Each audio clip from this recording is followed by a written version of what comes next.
మీ మంచం ఫ్రెండో కంచం ఫ్రెండోతో మీకున్న పలుకుబడిని ఉపయోగించి తిరువురు ఎమ్మెల్యేని డమ్మింగ్ చేశారు. అతనికి ఏంటంటే మామూలుగా ఎవరికో ఏదో కొబ్బరికాయ దొరికితే కిందేసుకోవాలి మీదేసుకోవాలి తెలియని పరిస్థితులు ఆ ఎమ్మెల్యే ఉద్యోగం వస్తే అతను కిందేసుకుని మీదేసుకునే పరిస్థితి ఉంటే అది అవకాశంగా తీసుకుని తమ్ముడు కిషోర్ని అడ్డం పెట్టుకుని మీరు మొత్తం పార్లమెంట్ మొత్తాన్ని లూటీ చేస్తున్నారా చేయట్లేదా?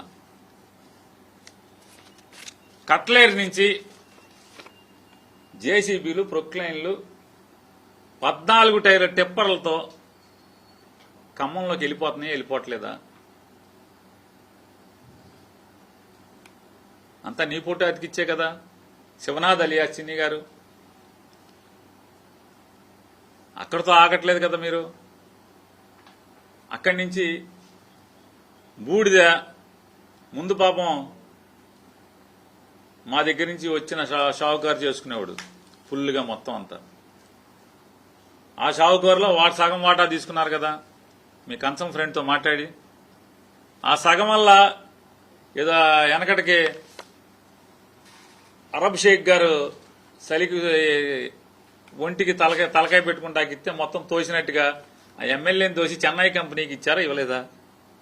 అదే కదా తగదప్పుడు. బూడిద వదలట్లా, కట్లేరు వదలట్లా, కేసర కింద ఉంటుంది ఏంటి దాన్ని ఏంటండి కాదండి ఏరండి మునేరు వదలట్లా, కృష్ణమ్మను వదలట్లా, అన్ని చెరపడతామే కదా మొత్తం. ఇప్పుడు దుర్గమ్మను కూడా వదలట్లేదు. ఇప్పుడు లాస్ట్ లో వస్తాడు.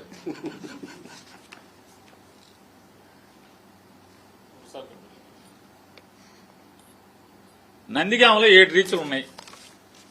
ఫ్రీ ఫ్రీ ఫ్రీ ఇసుక ఫ్రీ అనే బాబు అంటాడు.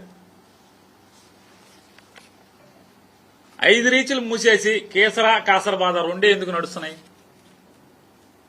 ఎందుకని అంటున్నా చెప్పు శివనాథ్, ఎందుకు అంటున్నా అంటే ఎమ్మెల్యే పాపం ఆవిడ రిజర్వేషన్ కాబట్టి ఆవిడ దొక్కేస్తావు. మొత్తం 2 రీచుల్లో ఎన్ని టిప్పర్లు హైదరాబాద్ వెళ్తున్నాయి? ఎవరో చెప్పడం 16 టైర్ల టిప్పర్ అంటున్నారు. అసలు అంత టిప్పర్లు ఇక్కడ ఎక్కడా లేవండి. ఇవన్నీ పోర్టులకి తోలుతాయి పెద్ద పెద్ద, అంత టిప్పర్లు వెళ్తున్నాయి. లారీకి 1,25,000 ట్రిప్పుకి రోజు ఒక ట్రిప్ పడుతుందంట. నందిగామ ఒక్క నియోజకవర్గం నుంచి 50 టిప్పర్లు రోజు హైదరాబాదు ఖమ్మం వెళ్తున్నాయా? అట్లేదా? 1,25,000